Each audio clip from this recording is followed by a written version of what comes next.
शिवसेनेचे पक्षप्रमुख आदरणीय उद्धवजी ठाकरे, माजी केंद्रीय मंत्री शिवसेना नेते अनंतराव गीते, शेका पक्षाचे प्रमुख भाई जयंतराव पाटील, सर्व महाविकास आघाडीचे प्रमुख नेते, माननीय उद्धव ठाकरे हे पनवेलला पोहोचलेले आहेत।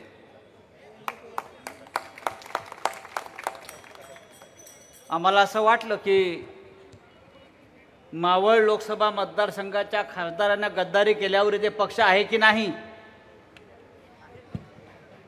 पण जनसंवाद नसून जनतुफान निर्माण झालेलं मी पाहतोय। शिवसेना संपूर्ण महाराष्ट्रामध्ये माननीय उद्धवजी जनसंवाद यात्रेच्या निमित्तानं फिरतायत। आता जनसंवाद म्हणजे काय असतो की लहान लहान बैठका घेणं, शाखेत जाणं, कार्यालयात जाणं, पण या संवादाचं रूपांतर ज्या पद्धतीनं भगव्या तुफानात झालेलं आहे, हे तुफान पाहिल्यावर एक खात्री पटते की कितीही डुप्लिकेट शिवसेना येऊ द्यात, बाळासाहेब ठाकरेंची आणि उद्धव ठाकरेंची शिवसेना हीच या महाराष्ट्रामध्ये, या देशामध्ये अजिंक्य आणि अजय राहिल्याशिवाय राहणार नाही। इकडल्या खासदारांनी बेईमानी केली तेव्हा वाघेरे पाटील, आपल्यावर जबाबदारी फार मोठी आहे, ही गद्दारी ते कायमची गाडण्याची। पुन्हा या मावळ या लोकसभा मतदारसंघाचं वैशिष्ट्य असं आहे गीते साहेब, रायगड आहे आणि वर मावळ आहे आणि दोन्ही जिल्हे छत्रपती शिवाजी महाराजांचे। या दोन्ही भूमीवर छत्रपती शिवाजी महाराजांच्या पदस्पर्शाने पावन झालेले हे दोन्ही जिल्हे आहेत आणि या मातीला कलंक लावण्याचं काम ज्यांनी केलं इथे, त्यांना इकडली जनता माफ करणार नाही। कालच माननीय उद्धव साहेबांनी फार मोठी घोषणा केलेली आहे आणि ती घोषणा जिथे पोचायची तिकडे पोचलेली आहे। तुमचे नरेंद्र मोदी काय म्हणतात, अब की बार 400 पार। उद्धवजींनी घोषणा दिली आहे, अब की बार भाजपात तडीपार।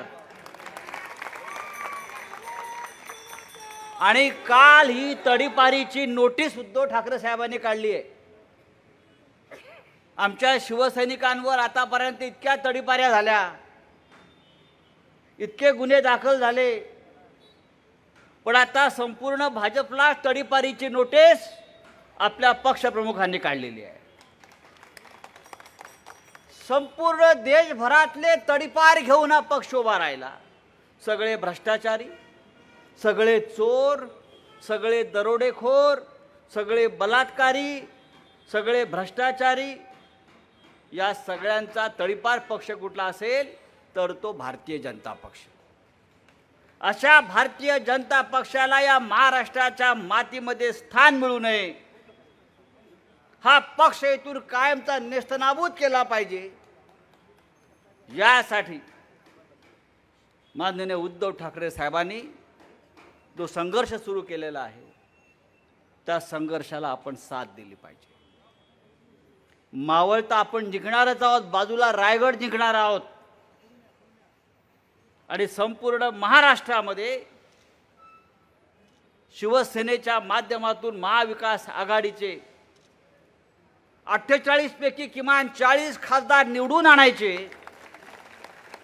आणि या दिल्लीतून नरेंद्र मोदीचं सरकार हद्दपार तडीपार करायचं, यासाठी हा जनसंवाद, हा मेळावे ठिकठिकाणी सुरू आहे।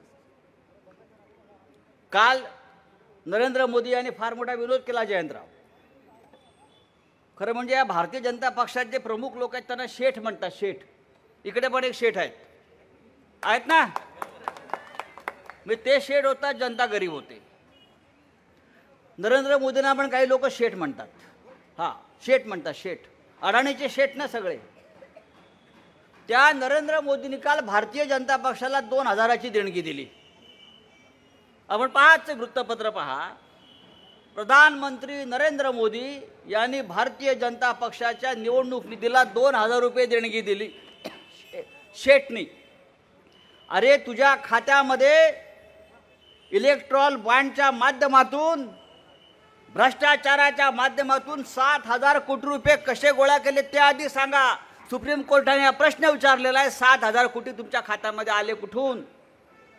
आणि तुम्ही 2,000 कोटीची देणगी देऊन नाटक करताय. हे ढोंग भारतीय जनता पक्षाचं आहे, ही लफंगेगिरी भारतीय जनता पक्षाची आहे. ती आपल्याला संपवायची आहे. ज्या उत्साहानं आपण पनवेलला स्वागत केलं, मला खात्री आहे मावळपासून रायगडपर्यंत संपूर्ण वातावरण भगवं झाल्याशिवाय राहणार नाही. आणि ते होताना दिसत आहे.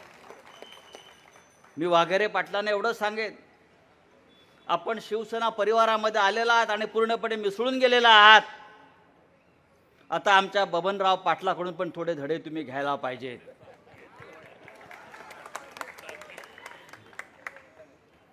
ही शिवसेना अशीच आहे, अंगावर आलं तर शिंगावर येऊ, अरे म्हणाल तर कारे म्हणू.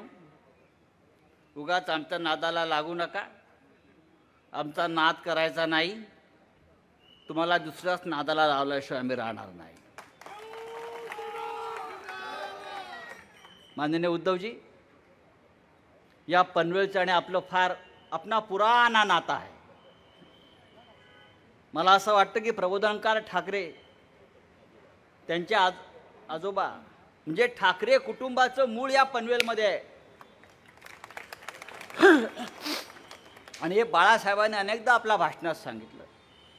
आणि म्हणून त्या दृष्टीनं सुद्धा एक नातं म्हणून, एक भावना म्हणून सुद्धा या पनवेलला केलेलं आपण स्वागत फार महत्त्वाचं आहे.